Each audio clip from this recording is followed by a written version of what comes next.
আমরা পড়ব কঙ্কালতন্ত্রের যে চ্যাপ্টারটা আমরা পড়েছিলাম তারই সেকেন্ড পার্ট। তো আশা করি তোমরা সবাই রেডি আছো এবং তোমাদের সবারই মনে আছে যে আমরা প্রথম চ্যাপ্টারটায় কি পড়েছিলাম। তোমাদের নিশ্চয়ই মনে আছে যে আমরা 206টা অস্থির নাম পড়েছিলাম। আশা করি এটা কঠিন ছিল না, ছিল কি? আচ্ছা, আজকে আমরা পড়বো এই চ্যাপ্টারের শেষ অংশ এবং কঠিন কিছুই না, যদি বুঝতে পারো তখন খুবই ইজি লাগবে। আচ্ছা, তো চলো শুরু করা যাক। প্রথমে আসো, আমরা যেটা পড়বো সেটা হচ্ছে আদর্শ কশেরুকার গঠন। আমার মনে হয় এইচএসসির জন্য হলেও তোমরা হয়তোবা এটা পড়েছো, ঠিক আছে? তো দেখো, একটা আদর্শ কশেরুকার গঠন যদি আমি তোমাদের বলতে চাই, ছবিগুলো দেখো, ছবিগুলো খুব ক্লিয়ার। হ্যাঁ, তো এই যে দেখো, এই যে প্রথমে এই পার্টটা দেখতে পাচ্ছ,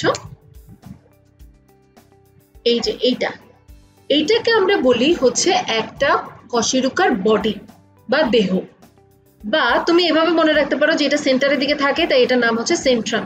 তাহলে কি বললাম? একটা আদর্শ কশেরুকার এই যে পার্টটা দেখতেছো, এই ক্ষেত্রে হচ্ছে এইটা, তাই না?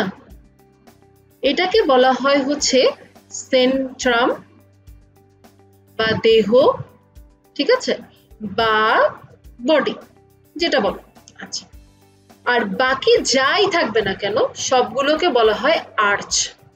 ইংলিশে লিখলে ARCH। এই আর্চকে আবার বেশ কয়েকটা ভাগে ভাগ করা হয়। যেমন দেখো, এই যে পিছনের দিকে একটা লম্বার মতো চলে আসছে না, এই ছবিতে দেখো, এইখানে যে পিছনের মতো একটা অংশ চলে আসছে না, এইটাকে বলা হয় স্পাইনাস প্রসেস। আচ্ছা, দেখো দুই পাশে দুইটা গেছে না, এই দুইটাকে বলা হবে ট্রান্সভার্স প্রসেস। আচ্ছা, এইটা ছাড়া দেখো, তুমি এই ছবিতে বুঝতে পারতেছো কিনা জানি না, এই জায়গাটা না একটু উঁচু একটা অংশ আছে, এখান থেকে যদি একটু খেয়াল করো, এইদিকে একটু কিন্তু উঁচু একটা অংশ আছে, এইটাকে বলা হয় আর্টিকুলার প্রসেস। এইটুকু জানলেই হবে, এর থেকে বেশি জানা লাগবে না। Superior articular facet, inferior articular facet, এগুলো নিয়ে অনেক কিছু আছে। তোমরা যদি মেডিকেলে ঢুকো তাহলে অবশ্যই তোমরা দেখবা, ঠিক আছে? এই যে আর্টিকুলার প্রসেস, মেইন কথা আর্টিকুলার প্রসেস নামটা পড়লেই হবে। আচ্ছা দেখো, এই যে ট্রান্সভার্স প্রসেস, তাই না, দুই পাশে দুইটা গেছে। ট্রান্সভার্স কথাটা মানেই কিন্তু যে দুই পাশে দুইটা যাওয়া। আর স্পাইনাস প্রসেস, এর মাঝখানে এই যে জায়গাটা না, এইটাকে বলা হয় হচ্ছে ল্যামিনা। এখানে লেখাও আছে, তাও আমি লিখি। আচ্ছা, আরেকটা জিনিস দেখো, এই যে ট্রান্সভার্স প্রসেস আর এই যে বডি, এটার মাঝখানে একটা ব্রিজের মতো ছোট অংশ আছে না, এটাকে বলা হয় হচ্ছে পেডিকেল। যেমন দেখো, এই ছবিটাতে কিন্তু পেডিকেল ক্লিয়ার, এই যে বডি আর এই যে ট্রান্সভার্স, তাহলে মাঝখানে এই যে এইটুকু জায়গা, এটাকে বলা হয় হচ্ছে পেডিকেল। তাহলে আমি আরেকবার একটু বলি, আদর্শ কশেরুকার গঠনের মধ্যে আমরা কশেরুকা তো জানি অনেকগুলো, তাই না?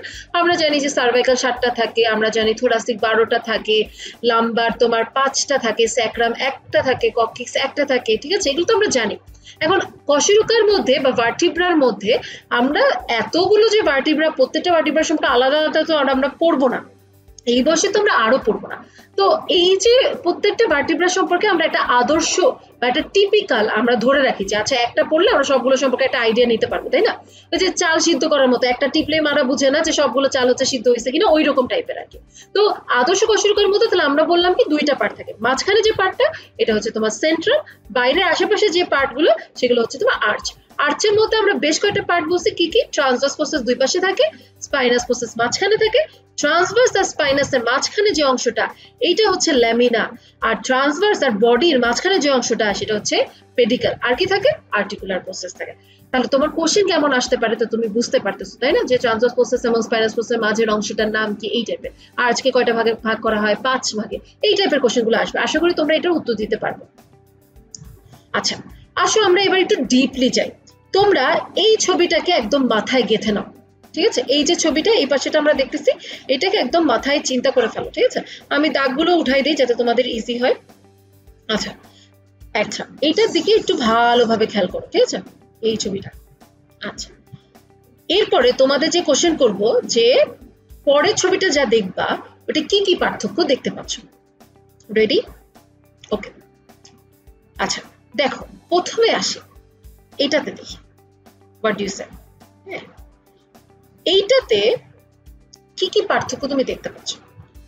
তুমি বলবা যে আপু, মাঝখানে ভার্টিব্রাল ফোরামেন ছিল, ফোরামেন মানে গর্ত, কশেরুকার গর্ত, ইংলিশ করলে ভার্টিব্রাল ফোরামেন, ঠিক আছে? ফুকো, ভার্টিব্রাল ফোরামেন এইটাও আছে, ট্রান্সভার্স প্রসেস এইটাও আছে, স্পাইনাস প্রসেস এইটাতেও আছে, সেন্ট্রামও এটাতে আছে, তেমন তো কোনো পার্থক্য দেখতেছি না। তাহলে আমি তোমাকে বলবো যে আদর্শ কশেরুকা আমরা যেটা পড়লাম একটু আগে এর এইটা সাধারণত থোরাসিক।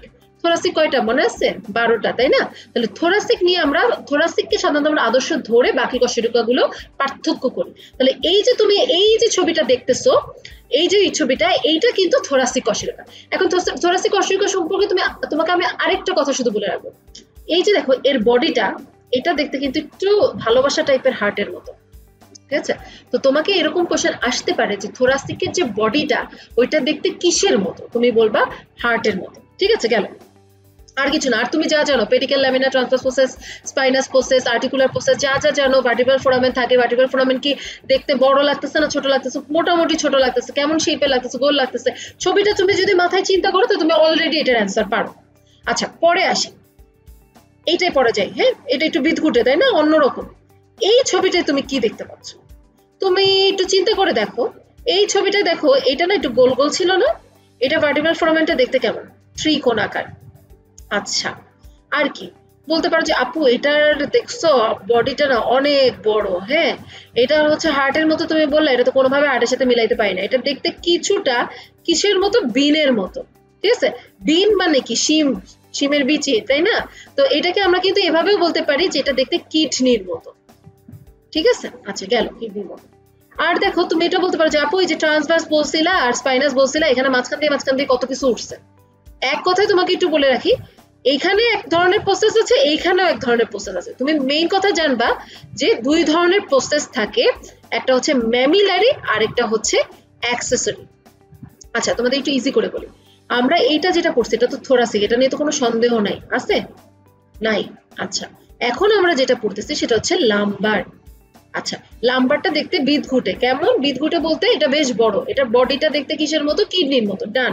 আর কি আমি অনেক কিছু একটু উদ্গত অংশের মতো দেখতে পাই, তাই না? কোথায় কোনটা আছে তোমাকে তো ভাই ছবি দিয়ে দেখাইতে বলবে না যে বলো তো এটা কোনটা ওইটা কোনটা। তোমার জানা লাগবে যে ম্যামিলারি আর অ্যাক্সেসরি নামক দুইটা প্রসেস লাম্বার কশেরুকায় থাকে। এখন দেখো তোমার মনে হতে পারে বারে কি হুট করে একটা কথা বললা দিল অ্যাক্সেসরি আর ম্যামিলারি, কি আমার মনে থাকবে নাকি? দাঁত ভেঙে যাইতেছে। হ্যাঁ, এভাবে মনে রাখো যে শপিং এন্ড অ্যাক্সেসরিজ। হ্যাঁ, তাহলে অ্যাক্সেসরি কথাটা মানে কি? যে শপিং এর সাথে কিছু কিছু জিনিস আমরা যেটা কিনি, চায়ের সাথে যেমন টা থাকে, ঠিক আছে? তো অ্যাক্সেসরি প্রসেসও হচ্ছে এটার সাথে থাকে। আর ম্যামিলারি, মনে রাখবা মেমারি না, ম্যামিলারি। মেমারি বললে কিন্তু আবার স্তনগ্রন্থি হয়ে যাবে। হ্যাঁ, তো ম্যামিলারি প্রসেস থাকে না মেমারি প্রসেস থাকে, তো এই জিনিসটা ক্লিয়ার হওয়া লাগবে, আর কিছুই না। ওকে, আচ্ছা আসো আমরা যাই সার্ভাইকালে। দেখো সার্ভাইকালটা বিদঘুটে, তাই না? আচ্ছা, কেমন বিদঘুটে? তুমি বলতে পারো যে আপু তুমি তো বলছিলে যে এখানে একটা স্পাইনাস প্রসেস ছিল, তাই না? এই যে এখানে একটা লম্বা স্পাইনাস প্রসেস, এখানে অতটা লম্বা না, দেখো তাও মোটামুটি আছে, অতটা বড় না। আচ্ছা, কিন্তু এখানকার স্পাইনাস প্রসেস দুই ভাগে ভাগ করা, মাছের লেজের মতো, রাইট? আচ্ছা, আর কি বলবা যে হ্যাঁ আপু ভার্টিব্রাল ফোরামেনটা না অনেক বড় বড় এবং তিন কোণার মতোই লাগতেছে। ফাইন। আচ্ছা, আর আপু তুমি যে বলছিলে যে দুই পাশ দিয়ে দুইটা ট্রান্সভার্স প্রসেস যাবে, এখানে তো ট্রান্সভার্স প্রসেস দেখতে পাচ্ছি, এটাকেই যদি আমি ট্রান্সভার্স প্রসেস ধরি, তারপরে এখানে মাঝখানে ফুকো আছে, তাই না? আচ্ছা, তাহলে এই যে ট্রান্সভার্স প্রসেসের ভিতরে ফুটো থাকতেছে, এটাকে কি বলবে? Transverse foramen. ফুকো মানে ফোরামেন, তাহলে ভার্টিব্রাল ফুকো হইলে ভার্টিব্রাল ফোরামেন, ট্রান্সভার্স প্রসেসের ফুকো হইলে ট্রান্সভার্স ফোরামেন। খুবই ইজি, গেল, তুমি এগুলো নিজেই বলতে পারতেছো। আরেকটা কি, এখানে হয়তো বা শেপটা অত বোঝা যাচ্ছে না, বাট এটাকে তুমি যে সাইড ভিউ থেকে দেখো এটা এইরকম দেখতে। তো ঘোড়ার উপরে যে জিনটা থাকে না, যেটার উপর ঘোড়ায় উঠে টকবক টকবক করে, এই জিনের মতো হচ্ছে দেখতে হচ্ছে এই সার্ভাইকাল। তো এইটাকে এই কারণে বলা হয় স্যাডেল শেপ, ঠিক আছে? জিনের মতো। জিন মানে কিন্তু ভূত জিন না আবার, ঠিক আছে? আচ্ছা, তাহলে এই কয়টা পার্থক্য তো তুমি বুঝতেই পারতেছো, তাই না? তাহলে থোরাসিক সম্পর্কে তোমাকে বললাম, লাম্বার সম্পর্কে তোমাকে বললাম, সার্ভাইকেল সম্পর্কে তোমাকে বললাম। সার্ভাইকেলের এই যে ছবিটা মাঝখানে তুমি দেখতে পাচ্ছো, এখন তুমি এইটার দিকে একটু ভালোভাবে তাকাও, ঠিক আছে? দেখো এই ছবিটাতে কি কি আছে, মনে আছে? এই যে স্যাডেল শেপ হইলো, দুইটা পাশে ফুকো হইলো, আর পিছনে দুই খণ্ড আছে, এটা একটু মাথায় রাখো। আচ্ছা, এই ছবিটা একটু দেখো, আমরা ডিটেইলসে বলবো না। এখন তোমাদের থোরাসিকের 12টা, এর মধ্যে কোনটা আদর্শ কশেরুকার মতো না, এটা কিন্তু আর তোমাদের পড়াই নাই। লাম্বারের মধ্যে কোনটা আদর্শ কশেরুকা থেকে একটু বিচ্যুত, এটা কিন্তু তোমাদের জানাই নাই। স্যাক্রাম পক্ষী সম্পর্কে জানাই নাই, কিন্তু সার্ভাইকালটা তোমার মেডিকেল অ্যাডমিশন টেস্টের জন্য ইম্পর্টেন্ট, ঠিক আছে? সবে যদি এখন জেনে যাও তাহলে মেডিকেলে পড়ে কি করবা? ওখানে তো ফার্স্ট ইয়ারে কিছু না কিছু পড়তে হবে, তাই না? আচ্ছা, তাহলে আমরা প্রথমে আসি।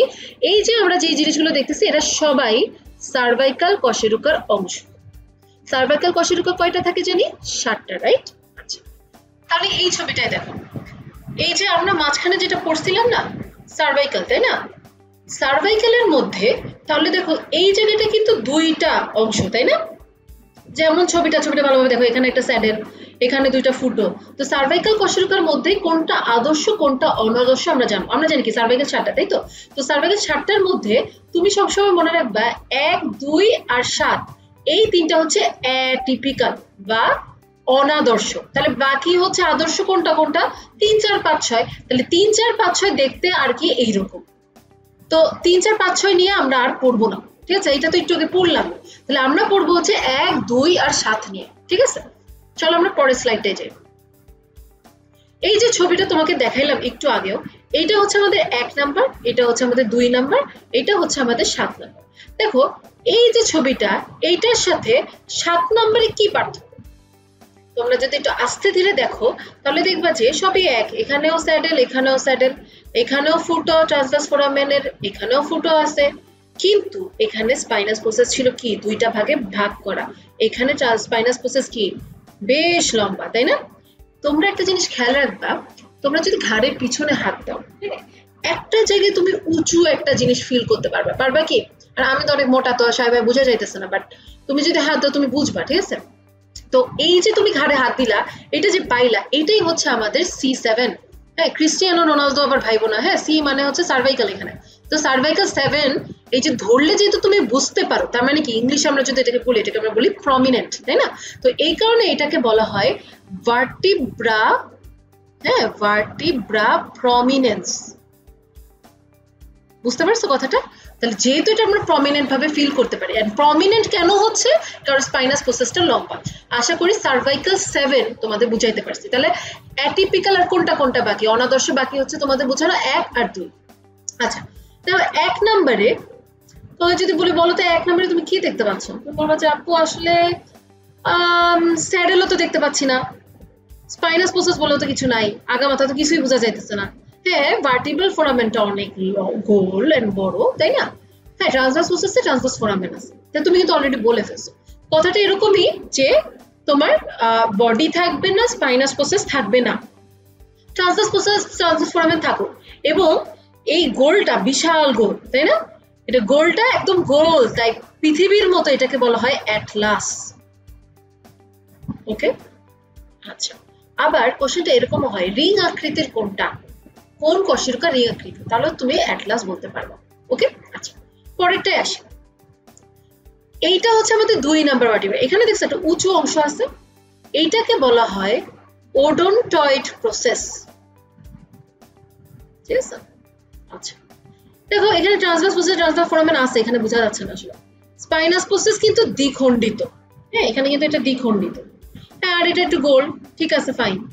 কিন্তু এই লম্বা যে অংশটা, তোমাকে কোশ্চেন আসতে পারে ওডোনটয়েড প্রসেস কোথায় থাকে? তাহলে তুমি কি বলবা? Cervical vertebra 2 নাম্বারটাই। সার্ভাইকাল 2 নাম্বার ভার্টিব্রারও একটা নাম আছে, সেটা নাম হচ্ছে অ্যাক্সিস। অ্যাক্সিস মানে কি? অক্ষ না? আমাদের পৃথিবীকে ধরে আছে কি? আমরা বলি না অক্ষ পৃথিবীকে ধরে আছে। তো মাথাটাকে তুমি যদি অ্যাটলাস চিন্তা করো, তাহলে মাথাটাকে ধরে আছে এই অ্যাক্সিসটা। কিভাবে?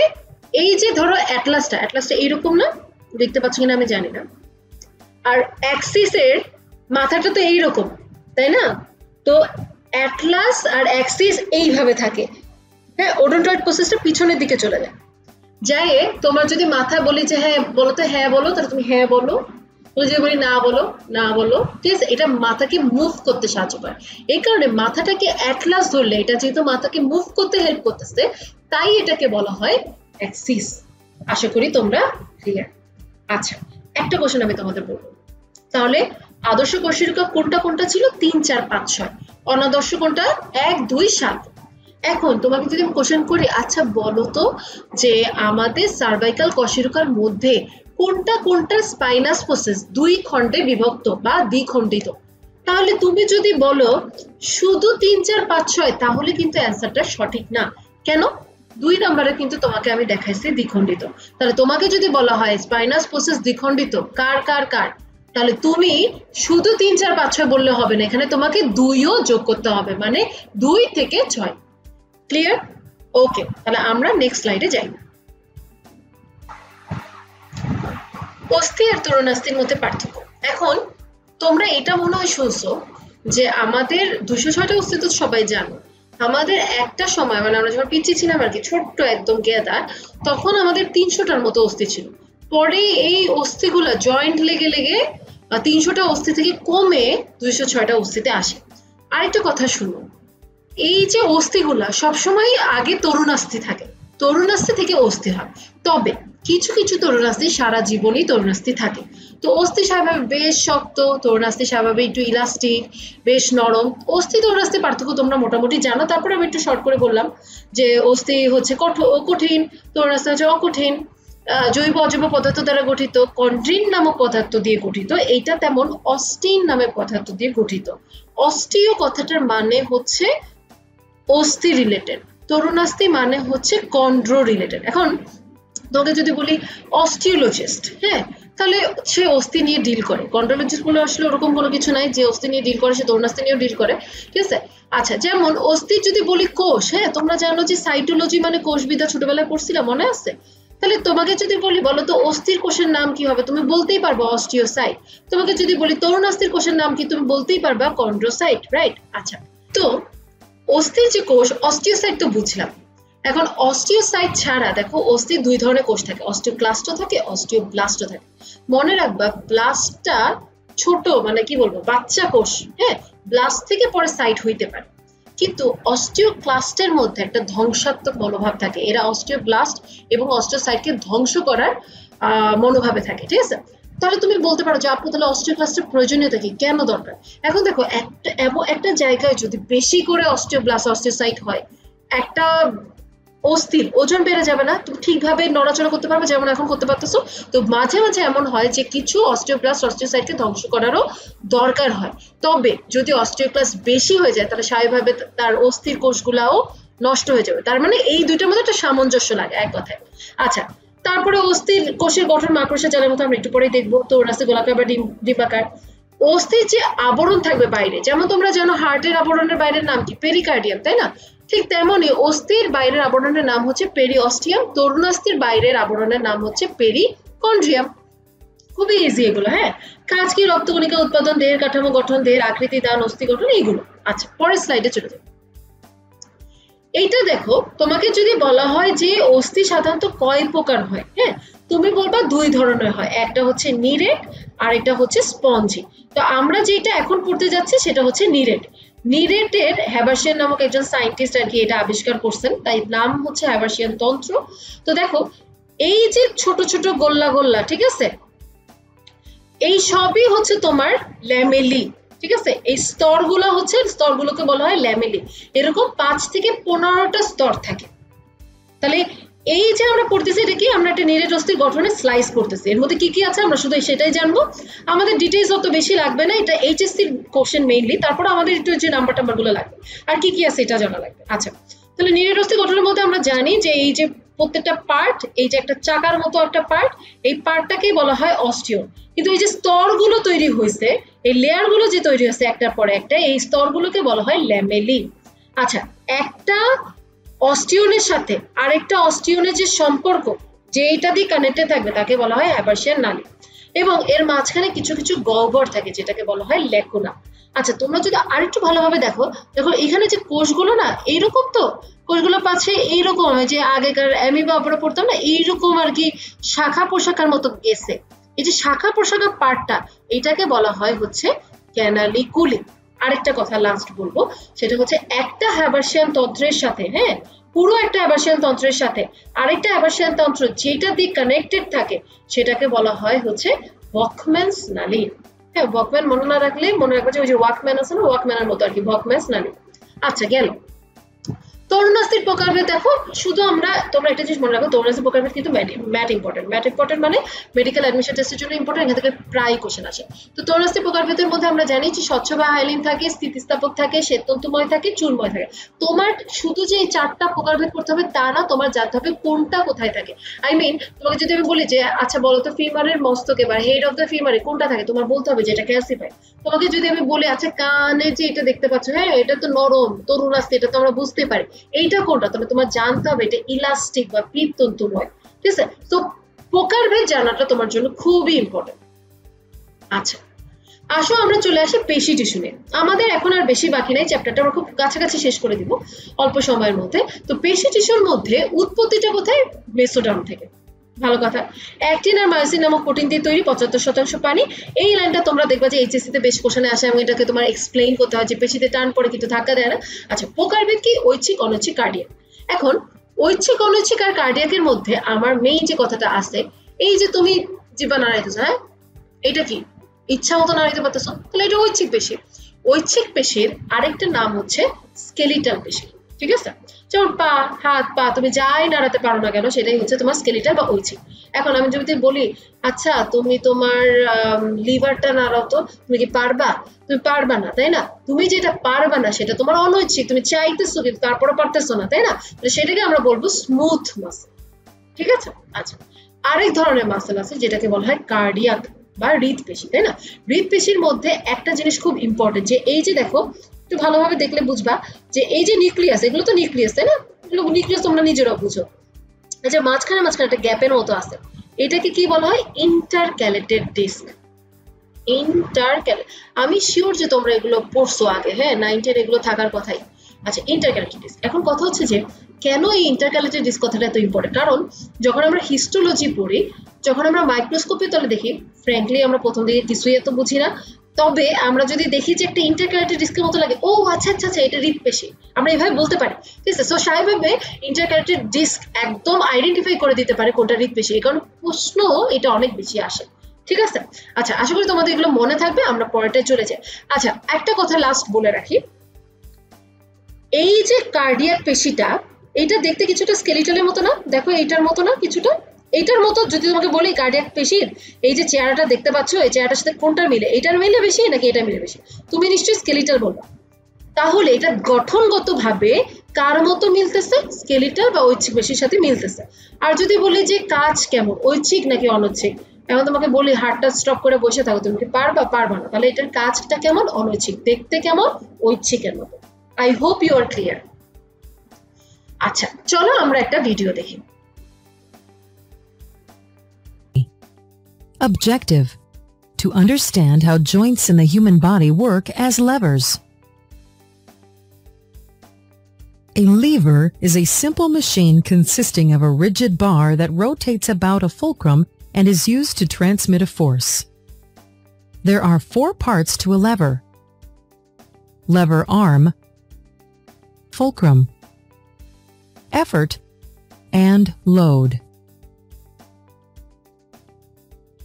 In the human body, bones act as lever arms, joints act as fulcrum, and muscles provide the effort and force to move loads. Based on the arrangements of joints and muscles, different classes of levers are identified in the body. First-class levers have the fulcrum in the middle, like a seesaw. An example is the joint between the skull and the atlas vertebrae of the spine. The spine is the fulcrum across which muscles lift the head. Second-class levers have load in the middle, like a load in a wheelbarrow. An example is the heel joint. Here the upper body provides the resistance and the heel acts as the fulcrum. The effort is the contraction of the calf muscles. Third-class levers have the effort in the middle. An example is the elbow joint. When we lift a book, the elbow joint acts as a fulcrum across which the bicep muscle performs the work. Summary: joints and muscles in the human body function as levers. The joint between the skull and the first vertebrae is a first-class lever. The heel joint is a second-class lever. The elbow joint is a third-class lever. আশা করি তোমাদের ভিডিওটা ভালো লেগেছে। আমরা এই চ্যাপ্টারে একদম শেষ পর্যায়ে, ঠিক আছে? তো প্রথমে চলে আসি অস্থি ভঙ্গ বা হাড় ভাঙা বা ফ্র্যাকচার নিয়ে, ঠিক আছে? তো যদি একটা তুমি ব্যথা পাইছো, ধরো একটা জায়গা থেকে পড়ে গেছো, হ্যাঁ, ওই জায়গাটা ফুলে গেছে, এক্সরে করে দেখলা যে ওই জায়গাটা ভেঙে গেছে, হ্যাঁ, তো এমন যদি হয় হাড়টি ভেঙে গেছে তাহলে সেটা হচ্ছে ফ্র্যাকচার। এন্ড ফ্র্যাকচার হতে গেলে যে পুরোপুরি ভেঙে যাবে এরকমও না, বেশিরভাগ অংশই ভাঙা থাকতে হবে। আরেকটা কথা বল, ফ্র্যাকচার হলে শুধুমাত্র যদি একটা হাড়টি ভাঙে, হ্যাঁ, একটাই মাত্র হাড়টি ভাঙছে, যেমন এখানে সবগুলোতে একটা হাড়টি ভাঙছে, তাহলে সেটাকে বলা হয় সিম্পল ফ্র্যাকচার, একটাই হাড়টি ভাঙছে। যদি এমন হয় অনেকগুলো হাড়টি ভেঙে গেছে, মানে ধরো তুমি হাতে পড়ে গেছো, তোমার এখানে রেডিয়াস আন্না আছে, দুইটাই ভেঙে গেছে, হ্যাঁ, তাহলে এইরকম হইলে সেটাকে আমরা বলি কম্পাউন্ড ফ্র্যাকচার। আর এমন যদি হয় যে তোমার হাড়টি ভেঙে এমন অবস্থা হইছে যে তোমার ওখানকার লিগামেন্ট, টেন্ডন এগুলো ছিঁড়ে গেছে, নষ্ট হয়ে গেছে, হ্যাঁ, বা খুব প্রেসার পড়ছে, তাহলে সেটাকে আমরা বলি কমপ্লিকেটেড ফ্র্যাকচার বা কমপ্লেক্স ফ্র্যাকচার, ঠিক আছে? তাহলে ফ্র্যাকচার কয় প্রকার? Simple, compound and complex. আচ্ছা, আর যদি আমরা ফ্র্যাকচারটাকে দেখি তাহলে দেখা অনুযায়ী বেশ কিছু ফ্র্যাকচার হতে পারে। যেমন দেখো এই যে প্রথমটায় কেমন হয়েছে, এই দিকে ভাঙছে, তাই না? এই বরাবর যদি কোনো কিছু ভাঙে তাহলে সব সময় আমরা এটাকে বলি কি ট্রান্সভার্স ফ্র্যাকচার। আচ্ছা, যদি এমন হয় যে লম্বি ভাঙছে তাহলে সেটাকে আমরা কি বলি? লিনিয়ার, লেখাই আছে। যদি এমন হয় যে এই সাইডে ভাঙছে তাহলে সেটাকে কি বলে? অবলিক, ঠিক আছে? যদি এমন হয় যে এটা তুমি ভাঙাটা ঠিক ভালোভাবে বুঝতেছো না, একটু এস এর মতো লাগতেছে, তাহলে সেটা হচ্ছে স্পাইরাল। যদি এমন হয় হাড্ডিটা মনে হচ্ছে একটু বেঁকেই গেছে ভেঙে, তাহলে সেটা হচ্ছে গ্রিন স্টিক। আর এমন যদি হয় যে হাড্ডিটা ভেঙে গুঁড়া হয়ে গেছে, যেমন দেখো ছবিটাতে তুমি দেখতে পাচ্ছ যে অনেক গুঁড়া আছে, এটাকে বলা হয় কমিউনিটেড ফ্র্যাকচার, ঠিক আছে? তাহলে ফ্র্যাকচার অনেক ধরনের হয়।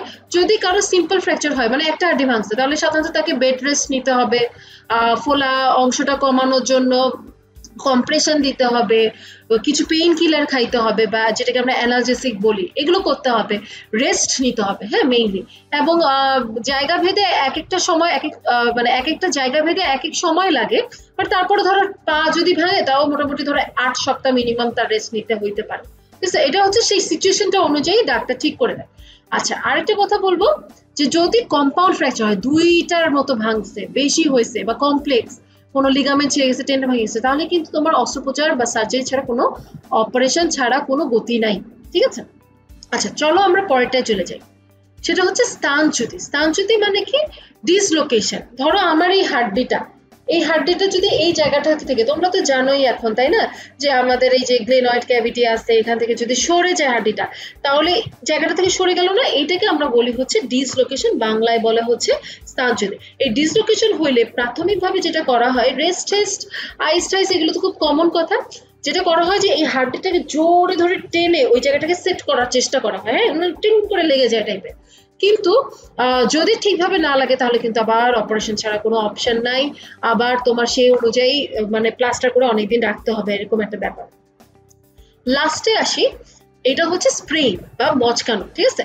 তো মচকানোর ব্যাপারে প্রথমে কথাই বলবো যে স্প্রেইনটা এমন হয় যদি লিগামেন্টে টান লাগে, হ্যাঁ, লিগামেন্টে যদি টান লাগে, কোনো ছিঁড়ে ঠিড়ে কিছু নাই, তাহলে সেটাকে বলা হয় গ্রেড 1 স্প্রেইন। যদি এমন হয় লিগামেন্টটা অল্প একটু ছিঁড়ে গেছে, তাহলে সেটা হচ্ছে গ্রেড 2। যদি এমন হয় যে লিগামেন্টটা বেশ মানে পুরোপুরি ছিঁড়ে গেছে, তাহলে সেটা হচ্ছে গ্রেড 3। তাহলে স্প্রেইন বা মচকানো মানে কি? লিগামেন্টে ইনজুরি হওয়া। যেমন তোমরা শুনছো মাশরাফি বা অনেক ক্রিকেটারের ধুমধাম করে হচ্ছে লিগামেন্টে ইনজুরি হয়, তাহলে সেটা হচ্ছে আমাদের স্প্রেইন, ঠিক আছে? তাহলে ইনজুরি, এই স্প্রেইন যেটা, সেটা কি হলো? Grade 1, 2 and 3। আশা করি তোমরা পারবা। একটু চাপ ঠাপ লাগলে 1, হালকা ছিঁড়লে 2, পুরোপুরি ছিঁড়লে 3। আচ্ছা, এই স্প্রেইন, এইটার ট্রিটমেন্ট কি? রাইস মানে কি? ভাত খাওয়া বসে বসে? অবশ্যই সেটা না। সেটা হচ্ছে যে rest, ice, compression and elevation. Rest মানে তাকে পুরোপুরি আমরা বলবো যে আপনাকে বিছানায় রেস্ট নিতেই হবে, শুয়ে থাকবেন, নড়াচড়া করবেন না, এই হাত বা পা এখানে যেখানে সমস্যা হচ্ছে সেটা নাড়াবেন না। আইস মানে ওখানে আপনি বরফ প্যাক দেন, হ্যাঁ, কম্প্রেশন মানে চাপ দিয়ে রাখতে হবে। যেমন তোমার প্লাস্টারে দেখবে কি টাইট করে একটা ব্যান্ডেজ টাইপের করে, তারপর হচ্ছে প্লাস্টার করে দেয়, ওটা হচ্ছে কম্প্রেশন। এন্ড দেখবা মুভিতে দেখবা যে পা ভাঙছে, তারপর পাটাকে এইভাবে শুয়ে বসে আছে, শুয়ে আছে, তাই না, পাটাকে ঠ্যাংটাকে একদম আকাশের দিকে উঠায়, ওইটা হচ্ছে আমাদের এলিভেশন। ঠিক আছে, তাহলে স্প্রেইন বলো, স্প্রেইনের মেইন ট্রিটমেন্ট হচ্ছে রাইস। ইভেন ফ্র্যাকচার আর ডিসলোকেশনেরও আমার মনে হয় যে ট্রিটমেন্টটা প্রথমেই কিন্তু আমরা রাইস দিয়ে শুরু করি, যে rest, rice, compression and elevation. তারপরে যদি লাগে কমপ্লেক্স যদি ফ্র্যাকচার হয় তাহলে তো নিশ্চয়ই আমি বলবো না যান আপনি বাসায় যে রেস্ট করেন, আপনাকে বলবো যে আগে আপনি আসেন, অপারেশন করি, তারপরে বাকিটা। ঠিক আছে, তো এই জিনিসগুলো তোমরা একটু মনে রাখবা। তো আশা করি এই চ্যাপ্টারটা তোমাদের কাছে ক্লিয়ার। আমরা মোটামুটি কঙ্কালতন্ত্র সুন্দরভাবেই আশা করি প্রত্যেকটা টপ জিনিসই টাচ করা হয়েছে। তারপরেও অনেক কিছু আছে, যেমন তোমার মাসেলের কোন দিকে কোন মুভমেন্ট, এগুলো নিয়ে অনেক কথা আছে, অনেক কিছু পড়ানো আছে। তোমাদের যদি এটা নিয়ে কোনো কোশ্চেন থাকে, কোনো ধরনের কোশ্চেন থাকে, তো অবশ্যই আমাদের জানাবে, আমরা সেই অনুযায়ী তোমাদের প্রবলেম সলভ করার চেষ্টা করব। ধন্যবাদ। চলো আমরা শুরু করি রুই মাছ। প্রথম কথা যেটা বলে নিব যে রুই মাছের, হ্যাঁ, রুই মাছ যেটার মধ্যে পড়ে, যে গ্রুপের মধ্যে পড়ে, তাকে আমরা বলি হচ্ছে কার্প। আর কার্পের মধ্যে রুই, কাতলা, মৃগেল অনেকগুলোই পড়ে। তো কথা হচ্ছে যে আমরা সবগুলো পড়বো না, কাতলা মৃগেল সম্পর্কে আমরা জানবো না, আমাদের সিলেবাসের মধ্যে শুধু রুই আছে। রুইয়ের কয়েকটা ইন্টারেস্টিং জিনিস হচ্ছে, রুই মাছ দেখো এখানে লেখা আছে যে 14 ডিগ্রি সেন্টিগ্রেডের নিচে তাপমাত্রায় বাঁচতে পারে না, কিন্তু এর প্রজননের জন্য 27 থেকে 30 ডিগ্রি সেন্টিগ্রেড তাপমাত্রার দরকার হয়। তো কথা হচ্ছে যে 14 ডিগ্রি সেন্টিগ্রেডের নিচে যদি বাঁচতেই না পারে, আর 27 থেকে 30 ডিগ্রি সেন্টিগ্রেডের মধ্যে যদি তার প্রজননের সময় হয়, তাহলে বুঝতেই পারতেছে যে শীত প্রধান অঞ্চলে বা শীত প্রধান দেশগুলোতে কিন্তু রুই মাছ পাওয়া যায় না। যার কারণে আমাদের দেশে, ইনফ্যাক্ট আশেপাশে যে দেশগুলো আছে, ইন্ডিয়া, তারপরে হচ্ছে নেপাল, এগুলো থেকে রুই মাছের চাহিদা কিন্তু অনেক বেশি বিদেশে। ঠিক আছে, কারণ হচ্ছে যে রুই মাছ যেহেতু ওখানে জন্ম, মানে বেঁচে থাকতে পারতেছে না, তাই না। আচ্ছা, আরেকটা জিনিস দেখো যে স্পেসিস হচ্ছে ল্যাবিওরোহিটা, চলনের সময় পানির ভেতর গতি বাধাপ্রাপ্ত হয় না বলে আকৃতিকে স্ট্রিমলাইন বলে। এই কথাটা আমি একটু বুঝাই বলতে চাই। ধরো হচ্ছে যে এইটা হচ্ছে পানি, হ্যাঁ, এই পানিটার গতিপথ যদি সমান্তরাল অবস্থায় থাকে, হ্যাঁ, তাহলে আমরা এটাকে বলবো স্ট্রিমলাইন। যদি এমন হইতো যে পানির মধ্যে অনেক স্রোত, হ্যাঁ, তাহলে এরকম ঘূর্ণিপাকের মতো হয়, তাই না, তাহলে সেটাকে আমরা বলতাম টার্বুলেন্ট। সাধারণত রুই মাছ সেসব জায়গায় জন্মগ্রহণ করে বা বেঁচে থাকতে পারে যে জায়গায় স্রোতটা মোটামুটি শান্ত অবস্থায় থাকে, এইটাকেই স্ট্রিমলাইন বলা হয়। আচ্ছা, আসো রুই মাছের ছবিতে। দেখো রুই মাছের কে সাধারণত এই যে তিনটা ভাগে ভাগ করা হয়েছে, তাই না, একটা মাথা, একটা হচ্ছে দেহকাণ্ড, একটা হচ্ছে লেজ। আচ্ছা, মাথা থেকে শুরু করি। চোখ তো দেখতে পাচ্ছ, নাসারন্ধ্র বুঝতে পারতেছো, এই জায়গায় ওর ছোট্ট দুইটা গোলটুর মতো থাকে, যেটাকে বলা হয় ম্যাক্সিলারি বারবেল। ঠিক আছে, নামটা কিন্তু খুব কঠিন তাও না। ঠিক আছে, ম্যাক্সিলারি বারবেল, গোলের মতো, তো তুমি মনে রাখো মার্বেল, মার্বেল থেকে বারবেল। আর এইটাকে আমরা, এই জায়গাটাকে কি বলি, ম্যাক্সিলা বলি না, তাহলে মাছেরও ওই জায়গাটাকে আমরা বলতেছি ম্যাক্সিলা। ঠিক আছে, তো ম্যাক্সিলারি বারবেল বলো। মাথার পার্ট গেল। আসো দেহকাণ্ডতে।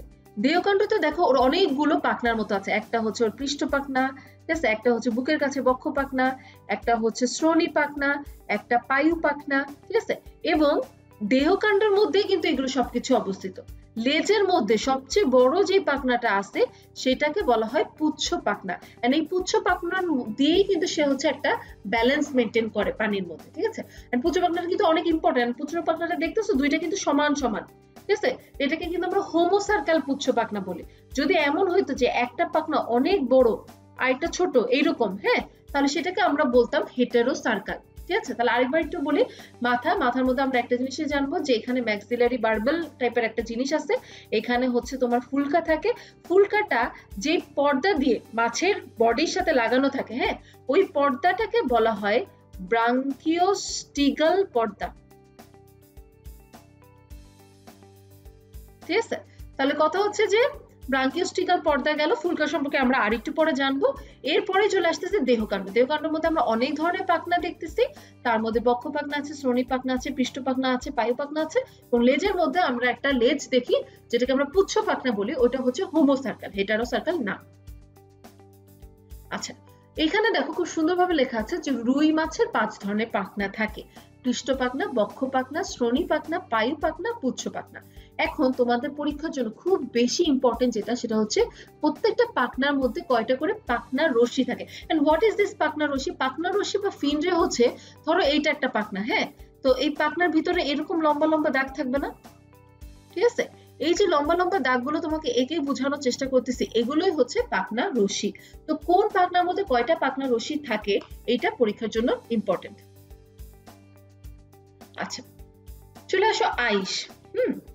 দেখবা বসন্তকাল আর গ্রীষ্মকালে রুই মাছের আইসটা অনেক বাড়ে, ঠিক আছে, এবং আইসের মধ্যে অনেকগুলো ভাগ আছে। হ্যাঁ, যেমন একটা আইস হচ্ছে গ্যানয়েড, একটা হচ্ছে সাইক্লয়েড, একটা হচ্ছে টিনয়েড, একটা হচ্ছে প্ল্যাকয়েড, ঠিক আছে। তো কিন্তু কথা হচ্ছে যে আমরা সবকিছুর ব্যাপারে পড়তেও পারবো না, জানার আসলে পরীক্ষার জন্য অতটা দরকারও নাই, কত ধরনের আইস আছে এতটা দরকার নেই। তুমি শুধু জানবা যে রুই মাছের জন্য এই সাইক্লয়েড আইসটা তাদের থাকে এবং কোন কোন কালে বাড়ে, বসন্তকাল আর গ্রীষ্মকালে হচ্ছে মানে আইসটা একটু বেশি বেশি করে বাড়ে।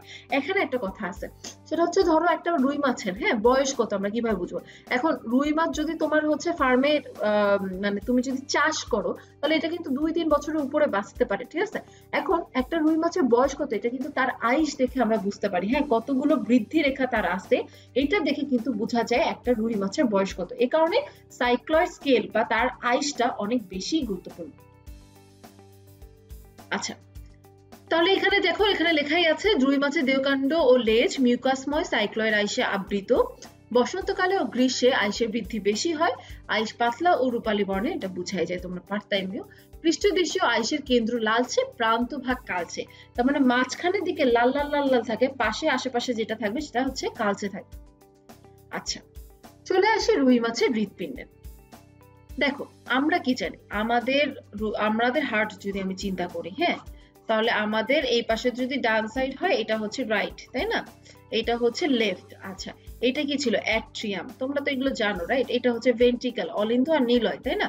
তো মনে আছে আমাদের উপর থেকে যে ভেনা কাভা আসছিল, সুপিরিয়র ভেনা কাভা, নিচ থেকে আসছিল ইনফেরিয়র ভেনা কাভা। হ্যাঁ, এই জায়গায় কি হয়েছিল, এই জায়গা থেকে আমাদের সকল রক্ত চলে গেছিল কোথায়, অ্যাওর্টায় বা মহাধমনীতে। এগুলো তো তোমরা শুনছো অবশ্যই, এগুলো অনেকবার পড়ে আসছো।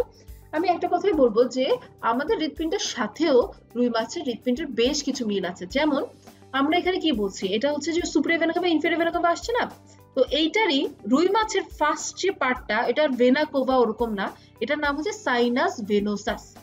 তারপরে আমাদের কি ছিল অ্যাট্রিয়াম, ওদেরও অ্যাট্রিয়াম। তারপরে আমাদের কি ছিল ভেন্ট্রিকল, ওদেরও ভেন্ট্রিকল।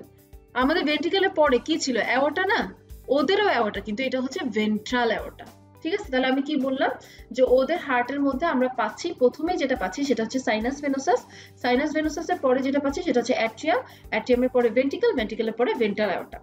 খুবই ভালো কথা। এখানে কয়েকটা কথা, এই যে সাইনাস ভেনোসাস হ্যাঁ আর অ্যাট্রিয়াম এর মাঝখানে একটা ভালভ থাকে, ঠিক আছে।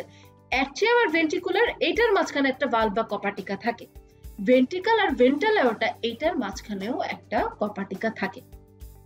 তো সাইনাস ভেনোসাস আর ভেন্ট্রিকলের অ্যাট্রিয়ামের মাঝখানে যে কপাটিকাটা থাকবে তাকে আমরা কি বলবো, তারপরে সেটাকে আমরা বলতে পারি সাইনো অ্যাট্রিয়াল কপাটিকা, রাইট।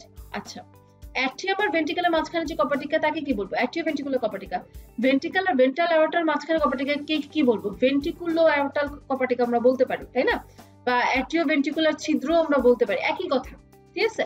তো আমাদের কপাটিকা কয় ধরনের তাহলে জানলাম, 3 ধরনের হচ্ছে কপাটিকা আমাদের রুই মাছের হৃৎপিণ্ডের মধ্যে থাকে। আচ্ছা, ধমনীতন্ত্রের মধ্যে দেখো আমাদের ধমনী মানে আমাদের না রুই মাছের আই নো। আচ্ছা, তো ওদের ধমনীর মধ্যে প্রথমে তোমরা জানবা যে 2 ধরনের মেইন ধমনী থাকে। হ্যাঁ, প্রথম কথা এগুলো পরীক্ষায় খুব বেশি আসে না, তারপর আমি একটু শর্টে বলি। একটা হচ্ছে অন্তর্বাহী, হ্যাঁ অন্তর্বাহী কথাটা মানে কি, ভিতরের দিকে নিয়ে আসতেছে, তাই না, তাহলে তারা ভিতরে নিয়ে আসতেছে, অন্তর্বাহী ব্রাঙ্কিয়াল ধমনী। আরেকটা টাইপ হচ্ছে তোমার বহির্বাহী ব্রাঙ্কিয়াল ধমনী। তো অন্তর্বাহী ব্রাঙ্কিয়াল ধমনীর মাধ্যমে যেটা হয় যে পুরোপুরি তোমার হচ্ছে রক্তটা হ্যাঁ ডাইরেক্ট হচ্ছে ফুলকার মধ্যে চলে আসে। দেখো এখানে ফুলকা কয়টা, 4টা না, তাহলে 4 জোড়া অন্তর্বাহী ব্রাঙ্কিয়াল ধমনী থাকে। আর বহির্বাহী ব্রাঙ্কিয়াল ধমনী সেই রক্তটাকে নিয়ে সারা বডিতে পৌঁছায় দেয়, ঠিক আছে। তাহলে বহির্বাহী ব্রাঙ্কিয়াল ধমনী কয়টা থাকবে, এটাও 4টা থাকবে, 4 জোড়া, ঠিক আছে। আচ্ছা, একটা কথা বলি, বহির্বাহী ব্রাঙ্কিয়াল ধমনী সামনের দিকে প্রথম যেটা, ঠিক আছে। হ্যালো, হ্যাঁ ওয়ালাইকুম আসসালাম, হ্যাঁ হ্যাঁ ভালো আছি, বলেন।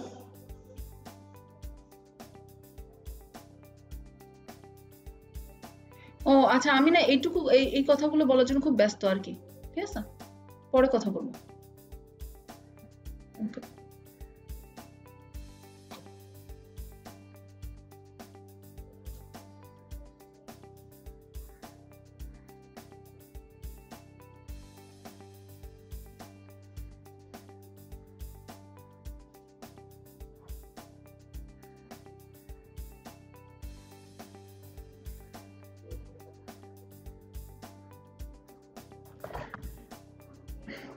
একটা কথা বলি, এই যে বহির্বাহী ব্রাঙ্কিয়াল ধমনী 1 নাম্বার যেটা, হ্যাঁ, এইটার সামনের দিকে চলে যে অপথ্যালমিক ধমনী নামে যে চোখে সাপ্লাই দেয়, ঠিক আছে, অপথ্যালমিক নাম শুনে তো বোঝা যায় তাই না যে এটা চোখে সাপ্লাই দেয়। বহির্বাহী ব্রাঙ্কিয়াল ধমনী 2 আর 3, হ্যাঁ, এরা দুইজন মিলে যে অ্যাওর্টা তৈরি করে এটার নাম হচ্ছে ল্যাটারাল অ্যাওর্টা, ঠিক আছে। এই ল্যাটারাল অ্যাওর্টাই দেখো পিছনের দিকে এসে ডর্সাল অ্যাওর্টা তৈরি করতেছে। আমি এখানে বেশি কিছু বলবো না, আমি জাস্ট একটু বলি অন্তর্বাহী ব্রাঙ্কিয়াল ধমনী হচ্ছে 4 জোড়া থাকতেছে, বহির্বাহী ব্রাঙ্কিয়াল ধমনী থাকতেছে 4 জোড়া। অন্তর্বাহী ভিতরে নিয়ে আসে, বহির্বাহী সেইটাকে আবার হচ্ছে প্রসেসিং করে সারা দেহে ছড়ায় দেয়। আচ্ছা, বহির্বাহী ব্রাঙ্কিয়াল ধমনীর 1 নাম্বারটা চোখে চলে যায় অপথ্যালমিক ধমনীতে। বহির্বাহী ব্রাঙ্কিয়াল ধমনী 2 আর 3 মিলে ল্যাটারাল অ্যাওর্টা গঠন করে, ঠিক আছে। আর এই যে ল্যাটারাল অ্যাওর্টাটা পিছনের দিকে এসে ডর্সাল অ্যাওর্টা তৈরি করে। এখন আগের যে স্লাইড এটা কিন্তু আমরা ভেন্ট্রাল অ্যাওর্টা পড়ছি, ডর্সাল অ্যাওর্টা না, ঠিক আছে। তাহলে এই জিনিসগুলো একটু খেয়াল রাখতে হবে। আচ্ছা, আসো আমরা শিরাতন্ত্রে যাই। শিরাতন্ত্র সম্পর্কে খুব শর্টে বলবো। দেখো তোমরা এটাই মনে রাখবা যে একদম আমরা যদি মাছটাকে এইভাবে চিন্তা করি, ঠিক আছে, মাছ, হ্যাঁ, মাছের উপর থেকে নিয়ে আসতেছে রক্ত সম্মুখ কার্ডিনাল শিরা, নিচে থেকে নিয়ে আসতেছে ইনফেরিয়র জুগুলার শিরা, ওই যে আমাদের superior vena CAVA inferior vena cover মতোই কিছুটা, হ্যাঁ। পাশ থেকে নিয়ে আসতেছে সাবক্লাভিয়ান শিরা, এরা মিলে যে জায়গায় মিলিত হচ্ছে, হ্যাঁ, এটাকে বলা হচ্ছে ডাক্টাস কিউভিয়ে, ঠিক আছে। ডাক্টাস কিউভিয়ে দিয়ে একদম মাঝখানে যে হৃৎপিণ্ড এখানে হচ্ছে মিলিত হচ্ছে। আরেকটা কথা একটু বলি, দেখো শিরার মধ্যে যদি তোমাকে কোশ্চেন করে যে কিডনিতে সাপ্লাই দেয় শিরাটার নাম কি, তাহলে সেটা হচ্ছে রেনাল। যদি তোমাকে বলা হয় যে রুই মাছের খন্ডে খন্ডে সাপ্লাই দেয় সেই শিরাটার নাম কি, সেটা হচ্ছে সেগমেন্টাল। যদি বলা হয় লিভারে সাপ্লাই দেয় কোনটা, হেপাটিক। দেখো এখানে পোটাস শিরা কিন্তু 2 ধরনের, হেপাটিক পোটাস শিরা, রেনাল পোটাস শিরা। আরেকটা কথা, যদি এমন বলে যে লেজে সাপ্লাই দেয় সেটার নাম কি, সেটা হচ্ছে কর্ডাল শিরা, ঠিক আছে। কর্ডাল মানেই কিন্তু লেজের দিকে, ঠিক আছে। আচ্ছা, শিরাতন্ত্র ধমনীতন্ত্র সম্পর্কে সাধারণত অতটা কোশ্চেন আসে না, শুধুমাত্র কোনটা কয়টা করে আসে, যেমন তোমার হচ্ছে সম্মুখ কার্ডিনাল শিরা কয়টা আছে, 2টা, 2 পাশে। যদি বলা হয় যে জুগুলার শিরাটা কয়টা আছে, 2টা। যদি বলে পশ্চাৎ কার্ডিনাল শিরা যেটা যে নিচে দেখো এখানে এটা আছে, এটা কয়টা, তাহলে এটাও 2টা, ঠিক আছে। সাবক্লাভিয়ান শিরা কোনটা, কয়টা, 2 পাশ থেকে 2টা আসতেছে, তাই না। এই জিনিসগুলো আর কি তোমার জানতে হবে। আচ্ছা দেখো রুই মাছের পটকা, পটকার আরেকটা নাম হচ্ছে বায়ুথলি, ঠিক আছে। আচ্ছা একটা কথা বলি, এই আগে তোমরা দেখছো এখানে ফুলকা আছে তাই না, যদি বলা হয় ফুলকা কয়টা, তাহলে তোমরা বলতে পারবে না 4 জোড়া, 4 জোড়া মানে কয়টা, 8টা, রাইট। আচ্ছা এখন আমরা চলে আসতেছি হচ্ছে বায়ুথলি বা পটকা, ঠিক আছে। বায়ুথলি বা পটকার মধ্যে, এই বায়ুথলি বা পটকার মাঝখানেও একটা নালী থাকে, এই নালীটাকে বলা হয় নিউম্যাটিক নালী। এটা একটু মনে রেখো, এটা পরীক্ষার জন্য ইম্পর্টেন্ট, ঠিক আছে। এন্ড এটা সাদা চকচকে হয় এবং এই নালীর মাধ্যমে সে হচ্ছে অন্য নালীর সাথে যুক্ত হয়, ঠিক আছে।